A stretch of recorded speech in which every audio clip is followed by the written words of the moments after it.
இன்றைய பாடல். இயேசு கிறிஸ்து இரத்தத்தினால் சாத்தானை ஜெயித்து விட்டோம். இயேசு கிறிஸ்து இரத்தத்தினால் சாத்தானை ஜெயித்து விட்டோம். ஆவி உண்டு, வசனம் உண்டு, அன்றாட வெற்றி உண்டு.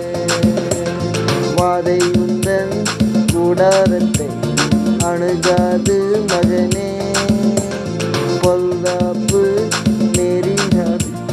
நேரிடாது மகனே. இன்றைய வசனம் வெளிப்பட்ட விசேஷம் 12:11. மரணம் நேடுகிற இருந்தாலும் அதற்கு தப்பும்படி தங்கள் ஜீவனையும் பாராமல் ஆட்டுக்குட்டியின் இரத்தத்தினாலும் தங்கள் சாட்சியின் வசனத்தினாலும் அவனை ஜெயித்தார்கள். இப்போ இயேசு கிறிஸ்துவின் இரத்தத்தினால் சாத்தனை ஜெயிப்பீர்களாக. கர்த்தர் உங்களை ஆசீர்வதிப்பாராக. இயேசு நேசிக்கிறார். இயேசு சீக்கிரம் வருவார்.